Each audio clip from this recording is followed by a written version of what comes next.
Welcome to Tenant Prep 102, signing a lease and moving into your new home. In this workshop, we will briefly review what we learned in Tenant 101, learn what a lease is and what is typically in it, how to prepare for the apartment walkthrough, talk about what needs to be done to make sure your damage deposit is refunded when you move out, and overall how to make yourself an ideal tenant. Just to make sure that we're all up to speed, let's quickly review what was covered in our first tenant class, Tenant Preparation 101. This way you can have that information fresh in your mind. And if you haven't yet taken Tenant Prep 101, you may see some information that you'd like to follow up on later. In Tenant Prep 101, we discuss the basics of what we all need to know before we decide we're ready to move. To begin with, we cover being financially ready to move. This means looking for a home you can afford, so at most a rental that will cost you no more than 1/3 of your monthly budget. We also looked at the hidden costs of moving. We covered the importance of identifying your housing needs before going out and looking for a home, just as it is important to create a list before you go shopping for anything else, since this will save you time and money. After that, we discussed filling out rental applications accurately. We also discussed rental and personal references and how to prepare those references for the call of your potential landlord, including questions that the landlord might ask and some answers that they can be prepared with. We also talked about identifying rental scams. Finally, we looked at making a good impression on the landlord. Once you have been approved to rent a new home, you will be signing a lease. A lease is a legally binding document that defines the agreement between a landlord and a tenant. Sometimes they are also called rental agreements because they define the conditions of the agreement between the landlord and the tenant. Technically speaking, the difference between a lease and a rental agreement is typically how long it is good for. A lease generally lasts for 6 to 12 months, while a rental agreement generally lasts for 30 days. Two of the important things to know when you are signing a lease or rental agreement is how long term you are agreeing to and how much you'll be paying the landlord each month. While they can be long and the print can be small, it is important to read a lease thoroughly before signing it. Reading the lease thoroughly will ensure that you understand all the landlord's expectations for you, helping you avoid lease violation fees and become the ideal tenant. The lease is a very important document since it helps you understand what your landlord expects of you as well as what you can expect of your landlord. The lease defines in thorough terms the expectations between the landlord and the tenant, including rent, rules regarding how many people can live in the home, pets, and the duration of the agreement. It helps ensure everyone's best interests are protected as neither party can change the agreement without written consent from the other. That means the landlord can't raise the rent without your written consent or evict you without cause, and you can't stop paying the rent or break the agreement during the initial term of the lease without consequence. Now that we've talked about what a lease is and what it contains, you may wonder about what it takes to get out of a lease. You also might have heard the expression breaking the lease before. The reason why understanding what's in a lease is so important is because breaking the lease and violating the terms of the agreement is not something you want to do. It can lead to serious legal consequences and can hurt your future home renting and buying options. In this slide, we will look at what your rights are as a tenant. To begin, the tenant has the right to live in a home that meets local codes. This includes a well-maintained roof, walls, and other structural components. So, this is both your right and the landlord's obligation. Throughout this discussion, you will see that these two things, the tenant's right and the landlord's obligation, are typically interchangeable. If it is your right, it is your landlord's obligation, and if it is your landlord's right, it is your obligation. For example, if there are common areas, you have the right to enjoy them in a reasonably clean and safe state. Hence, the landlord must ensure that they are clean and safe. You also have the right to ask your landlord to put in place a reasonable pest control program. Obviously, if pests are not a problem, you would not need to ask for this. You have the right to enjoy working electricity, plumbing, and heating systems. If any of these things fail, you must notify the landlord so they can fix the problem as soon as possible. Failing to report a leaking faucet that causes water damage could cause a landlord to evict you and demand for reimbursement of the repair costs. If reported promptly, then this shouldn't be an issue. Next, you have the right to live in a home with reasonably secure locks. You also have the right to have appliances maintained if these are supplied by the landlord. The landlord cannot take these rights away from you. So, if the lease indicates that you should maintain, for instance, appliances, you should clear that up with the landlord and edit the lease before signing. By law, the landlord is required to maintain anything that is furnished to you. That doesn't mean by law that the landlord must provide you a refrigerator or a microwave, but if they do, these are the property of the landlord and they fall under the same laws as the rest of the apartment. You are still required to use them properly and avoid damaging them. When there is a problem with the property, the tenant must notify the landlord. The landlord must address the problem as soon as possible, but not later than the following time periods, except where the circumstances are beyond the landlord's control. Not more than 24 hours when the problem deprives the tenant of hot or cold water, heat, or electricity, or is imminently hazardous to life. Not more than 72 hours where the defective condition deprives the tenant of the use of a refrigerator, range and oven, or a major plumbing fixture supplied by the landlord, and not more than 10 days in all other cases. It should be noted that the repair doesn't have to be made during this time, but it needs to be addressed and progress made towards completion. Now, what if the landlord fails to fulfill these duties and violates one of these tenant rights? First off, you have the right to terminate the rental agreement and move out. There is a process for this, and you must provide advance written notice. Another option would be to initiate litigation or mediation. This is the process of filing a small claims lawsuit or using an unbiased third party like a mediator or a dispute resolution center to help you negotiate a deal or force the landlord to make the required repairs. And finally, a tenant has the right to make limited repairs themselves and deduct the costs from their rent. However, a tenant must first be current in rent payments and have notified the landlord of the problem, giving them sufficient time to address it. All receipts and invoices must be provided to the landlord if they agree to let you make the repair. Now then, what are the landlord's rights? First, they have the right to be paid rent on time. It is likely the landlord depends on the rent to make the mortgage payment on the rental property, so paying rent late can be a financial burden for your landlord. The landlord has the right to charge you what they feel the property is worth. They do not have the right to change it after the lease is signed until the lease expires. Next, they have the right to expect to have the rental unit kept clean and sanitary by the tenant. They have the right to require the tenant to keep the property undamaged, neither damaging it themselves nor allowing it to be damaged by other people they invite into their home.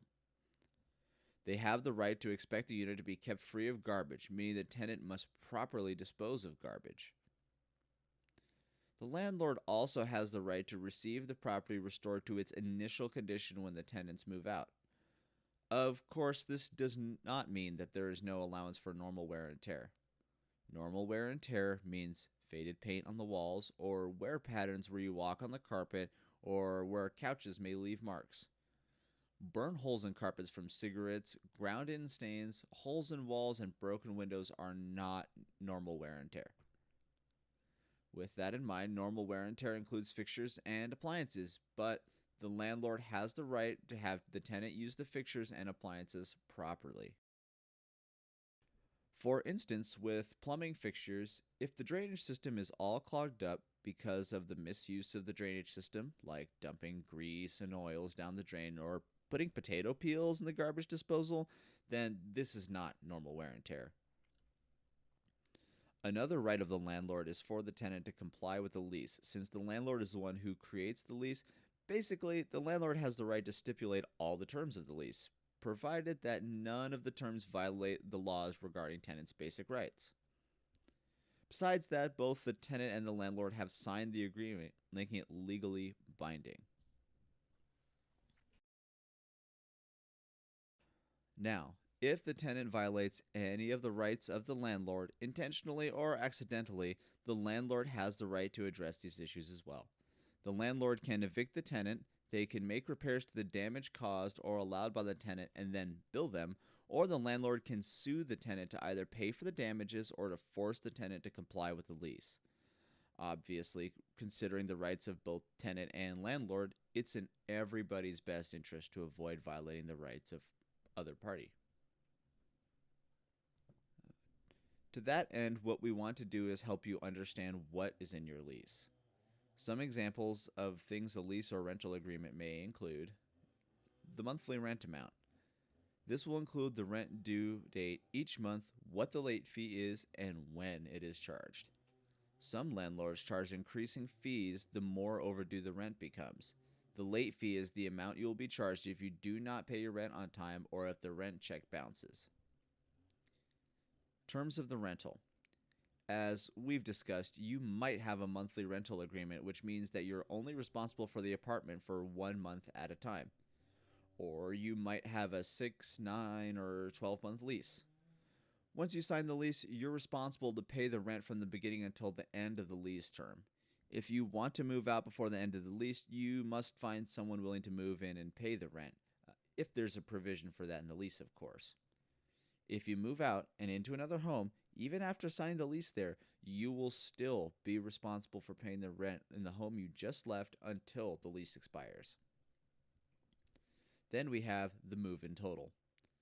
This is the total amount that you must pay before moving in, including first month's rent and the damage deposit. This can also include costs such as utility setup costs, last month's rent, or cleaning fees. The damage deposit is a refundable amount that may be returned to you when you leave the property in good condition. If the lease uses the word deposit, then the amount of money associated with the word deposit is refundable. For the money to be non-refundable, they must use the word fee. For example, if the lease stipulates a non-refundable cleaning fee, then you will not get your money back. You should also note that there may be other fees that you encounter with your move-in that are not associated with the lease, such as mail forwarding or internet and cable setup fees that are necessary in your new home.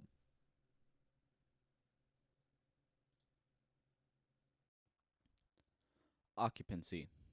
The lease will require you to indicate how many individuals are living on the premises. Allowing more people to occupy the home than are included in the lease would be a violation of the lease agreement. Subletting and release information. Subletting is the practice of allowing additional individuals to move into your home and charging them the rent without including them in any lease agreement.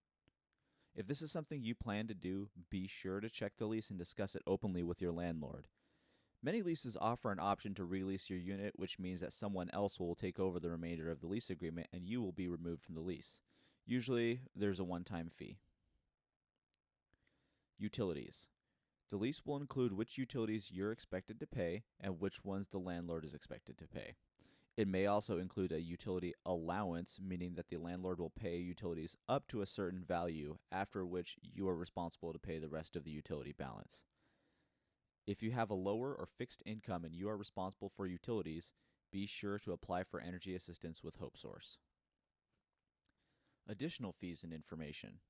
The lease agreement will also include additional rules and fees for pets, parking, or any other agreed upon addition. The lease may indicate if the property does or does not allow pets, including type, breed, or weight restrictions. Also in the lease agreement, you will find a maintenance section covering who is responsible for maintaining what, like shoveling snow, mowing the lawn, or keeping shared hallways clean. Your lease may also indicate that you're responsible to report any damage to the property or things in need of repairs to the landlord so that they can fix them. It also may include what constitutes damage and alterations to the premises. Finally, there may be rules in the lease agreement regarding smoking. Many landlords prohibit smoking in their rental units. Since there is no legal right to smoke, landlords can enact any type of smoking policy they want as long as smoking and non smoking areas are clearly designated. If you're a smoker, it's important to make sure you know what the smoking rules are before you sign the lease. Sometimes a requirement for renter's insurance may also be included in the lease and will be covered in more detail later in this presentation. The things we've covered here are just the basics of some of the important things you can expect to see in a lease. Some of these items might not be included, but other things we haven't talked about might be there as well. It's important that you read the entire lease document and know what you're agreeing to. You're always allowed to ask the landlord clarifying questions if there are things in the lease that you do not fully understand.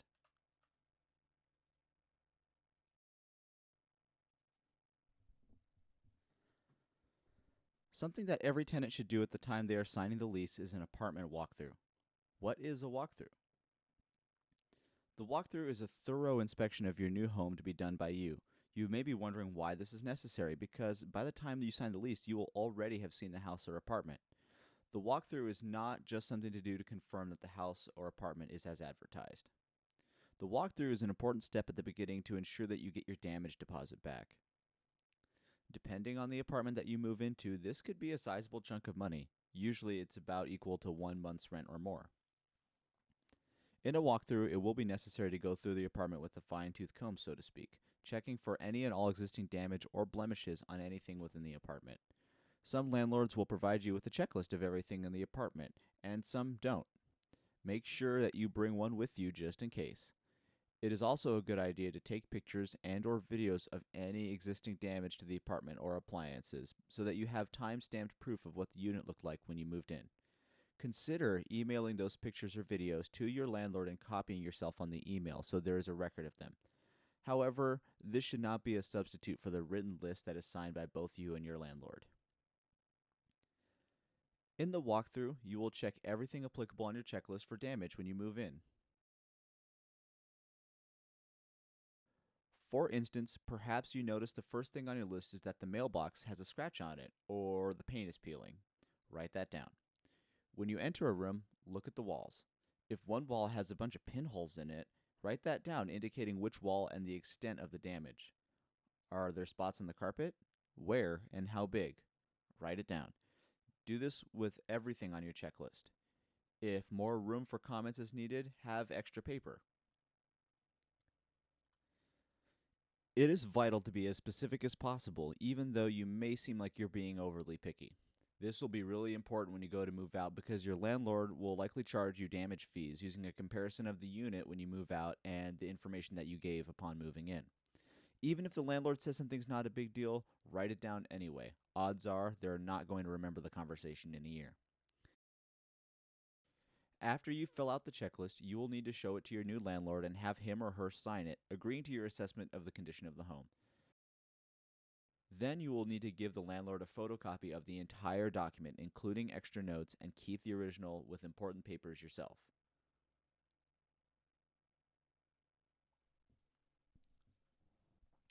When you move out, if you still have this signed document, you will need to bring it out and do another walkthrough of the home with the landlord. This way, you'll be able to show him or her any damage that was there when you moved in. Since the landlord signed it when you moved in, they cannot charge you for the damage. If you've maintained the property well and there's no other damage aside from what was there when you moved in, and you don't still owe the landlord money for rent or anything else, you will be entitled to receive your damage deposit back in full. That's why it's important to keep the original walkthrough document until you move out. In fact, consider this. Being refunded your full deposit or even part of it will be a great help when you are moving to a new place, since the new place will also require you to pay a damage deposit. So now, thanks to your signed walkthrough, you may already have a new damage deposit at least partly, if not entirely paid for, thanks to the return of your original deposit. Like we've already mentioned, the damage deposit represents a big chunk of money, so in addition to the signed walkthrough, how else do we make sure we get it back when we move out? Well, the purpose of the damage deposit is to pay for any repairs that will be necessary when you move out, so the second most important thing you can do is avoid damaging the property. With this in mind, it might be a good idea to put as few screws and nails in the wall as possible, since eventually these will have to be patched and painted over. Command strips, while a little pricier than nails and screws, don't leave holes in the walls and can save you money in damage fees when you move out. Part of the damage deposit might also be used to clean the carpets when you move out, unless they already appear clean. Sometimes spills on carpets and stains are just unavoidable accidents. But how we treat those spills and stains immediately after they're made will certainly play a part in how they appear later. Do your best to dab up spills immediately and then use a spray can of carpet cleaner to treat the stain. The spill might come out completely and leave the carpet looking like it doesn't need to be cleaned professionally when you move out. Also, try to avoid damaging window screens, as replacing them can be costly and time consuming. It is important that you do your best to leave the apartment as you found it. All of this is important because you have written documentation of the home's condition from when you first moved in. If something in the home begins to wear out or isn't working properly, it's a good idea to contact the landlord right away so that the problem can be resolved before it worsens, costing the landlord and potentially you more money. Investing in a vacuum and regularly cleaning up around the home will certainly contribute to a clean appearance when you move out. But it's not just floors that matter. It's also important how appliances and fixtures are cleaned and used in the home. By regularly cleaning kitchen appliances, sinks, and toilets, we can leave them in as good condition as they were when you first moved in. Make sure to clean up food waste in the kitchen and the bathroom regularly to avoid smells that can be expensive to remove. And if you have pets, be sure to clean them regularly and train them not to use the home as a bathroom. Pet smells can be particularly difficult and costly to remove. Finally, when you're moving out, it would be wise to thoroughly clean the rental home before doing a move-out walkthrough with the landlord. Basically, making the whole place very, very clean is likely to get you more of your damage deposit back. If the landlord has to come in and clean things after you move out, or if they have to hire someone to do this, they will no doubt charge you for it from your damage deposit. Suppose you do all of these things and the landlord still refuses to refund your deposit. According to current landlord-tenant law, the landlord has 21 days from the termination of the rental agreement or from when you vacated to give a full and specific statement as to why any of the deposit is retained and any payment that is due to you. If you feel the reason is not legitimate, you may contact a dispute resolution center or take legal action to get your deposit refunded. If the landlord has not notified you in writing why they are withholding the deposit within those 21 days, they may automatically be liable to return the full amount to you. Most likely, however, your compliance with the lease and effort to maintain the property will be appreciated by your landlord and rewarded by the return of your deposit. Now then, if you're doing all the things necessary to receive your damage deposit back to you in full, it is likely that your landlords are going to consider you to be a good tenant. But is there anything else that we can do that goes above and beyond? Aside from receiving our damage deposit back, how do we find motivation to be an ideal tenant? Imagine how you would feel if you had a rental reference, like a previous landlord, and you could call them and rely on them to tell future landlords that you're an ideal tenant. What if your previous landlord says to them, "You just have to let this person move into your apartment. They're the best tenants I've ever had." Well, how do you get to that point? What can you do to make yourself the best tenant you can be? We're going to elaborate on the things you see here, seeing things from your landlord's point of view. Keep the home clean and maintained, pay your rent on time, and communicate with your landlord.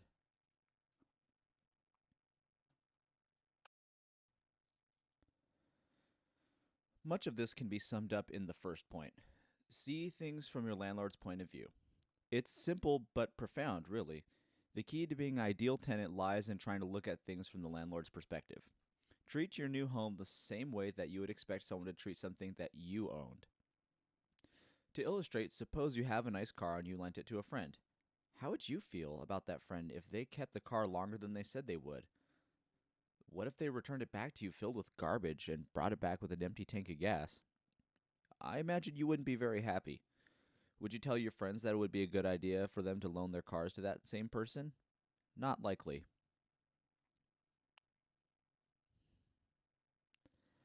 Now, suppose you lent it to a different friend who, instead of doing all of these negative things, brought your car back with a full tank of gas and much cleaner than it was when they borrowed it from you at first. Would you tell your friends to lend them that car? I bet you would. In many ways, renting a home is much like that situation. You're borrowing something from someone else.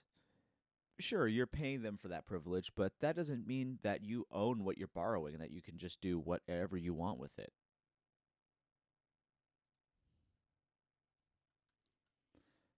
Going back to the car, why would it matter to you so much the way that your friend treated the car? It's because owning a car represents a big investment. It costs you money and time, and maybe you need your car to make a living. And the way your friend treated your car was disrespectful to your property. It's the same with the apartment to the landlord. It's a very large investment to them. Your home requires their time and money to maintain. It is their property, and very likely it represents a portion of their livelihood. If we want to be the ideal tenant, then it's important that we respect and understand the landlord's perspective. If we do, we will treat the landlord and the home with respect. How do we do that?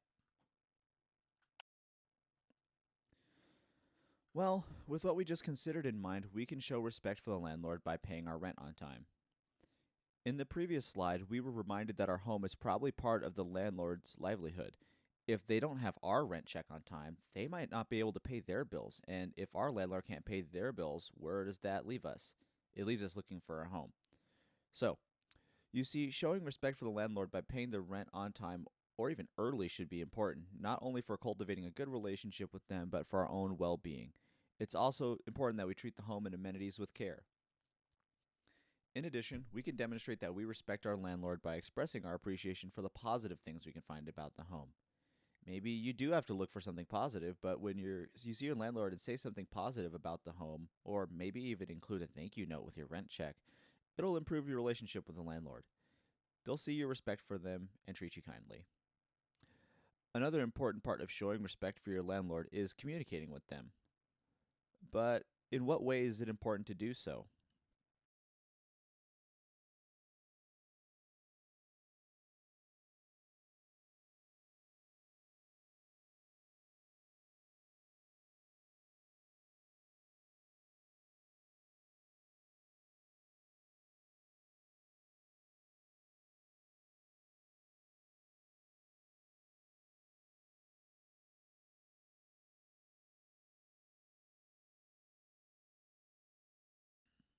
Well, suppose for some reason you absolutely can't avoid being late on a rent payment. It would be an excellent idea to speak with your landlord ahead of time. Explain the circumstances, apologize, and tell them by what date you'll be able to pay them, and then make sure that your rent check is submitted to them by that date. As we've mentioned before, it's also important to communicate maintenance issues. Even a small leak can turn into a big expensive problem for a landlord. A dream tenant will notify their landlord when they notice any maintenance issues that require attention. At the same time, you will want to avoid being a high maintenance tenant. While a landlord values great communication, a renter who constantly complains or requires special attention is a pain. In most cases, you are not the landlord's only tenant and only priority. Try to resolve problems on your own as long as you follow lease terms before talking to your landlord.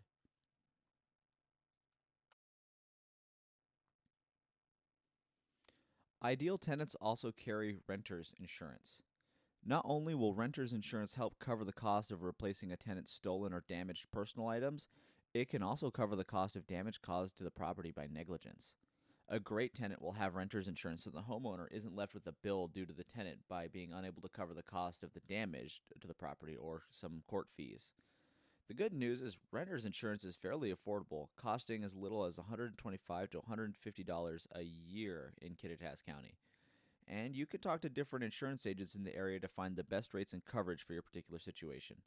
There can also be cost savings when renter's insurance is bundled with your auto insurance.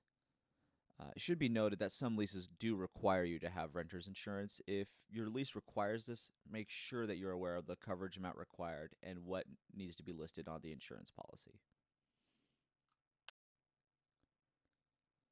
So, what's so great about being an ideal tenant anyway? To begin with, you'll have an excellent relationship with your landlord. This is so valuable as far as stress levels are concerned. A good relationship will then translate into a good reference from your landlord when you want to move on to a new rental or buy a home.